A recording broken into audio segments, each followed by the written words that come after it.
دیکھیں، پہلی بات تو یہ سمجھیں کہ غصہ آنا بذات خود کوئی بری چیز نہیں ہے.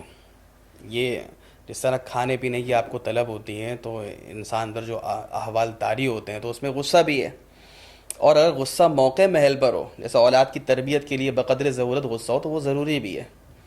لیکن غصہ میں بیجا اپنے جو ہے حواس کھو بیٹھنا، زبان کا غلط استعمال، پھر آگے بات جھگڑے کی طرف چلے جاتی، یہ ممنوع ہے.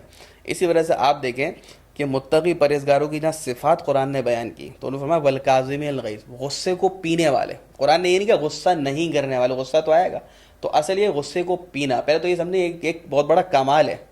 یعنی کہ اللہ تعالیٰ کی بارگاہ میں یہ ایک بہت افضل عمل ہے، غصے کو پی جانا.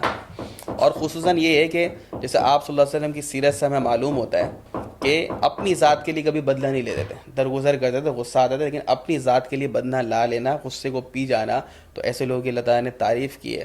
اور یہ اس بات کی دلیل ہے کہ ایسے شخص جو ہے وہ اللہ کی نگاہ میں محبوب ہے، وہ متقی پرہیزگاروں کی فہرست میں داخل ہے. دوسرا جو آپ نے وظیفہ پوچھا ہے، تو دیکھیں احادیث مبارکہ میں جب غور کیا جائے تو خود رسول اللہ صلی اللہ علیہ وسلم نے 3-4 چیزیں بتائی ہیں. ایک صحابی آیا ہوگا کہ اللہ کے رسول میں کوئی نصیحت فرماتا، آپ نے فرمایا لا تغضب، غصہ نہیں کرنا. پھر آپ نے فرمایا کہ لا تغضب. حدیث میں کہ فرد مرارن، کئی مرتبہ آپ نے یہ جملہ دہرایا. اور اس کی وجہ یہ تھی کہ وہ جو صحابہ آئے تھے تو ان کی جو بنیادی غلطی تھی وہ غصے کی تھی، اور وہ خود فرماتے کہ جب میں نے غصے کے اوپر قابو پا لیا تو بہت ساری چیزیں میری درست ہو گئیں.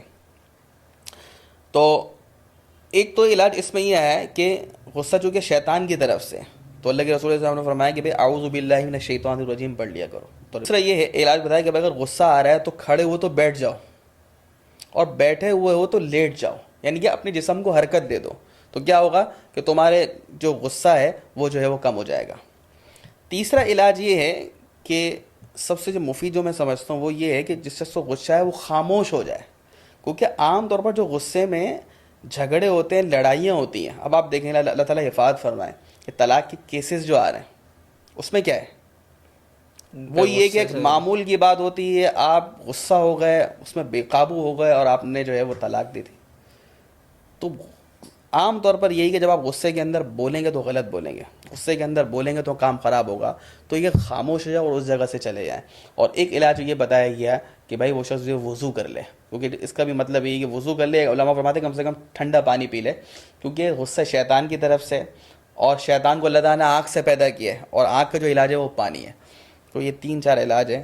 اور ایک اس میں یہ بھی معلوم ہوتا ہے کہ جب ہم کسی پہ غصہ کرتے ہیں ہم بدلہ لینا چاہ رہے ہوتے ہیں.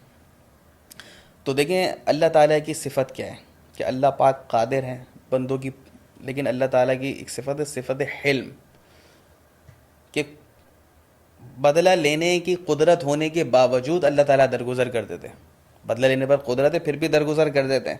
اور حدیث میں فرمایا کہ اپنے اندر اللہ تعالیٰ والی صفات پیدا کرو. اللہ تعالیٰ غفور رحیم ہے، درگزر کرنے والا، تم بھی درگزر کرنے کی جو صفت اپنے اندر پیدا کرو.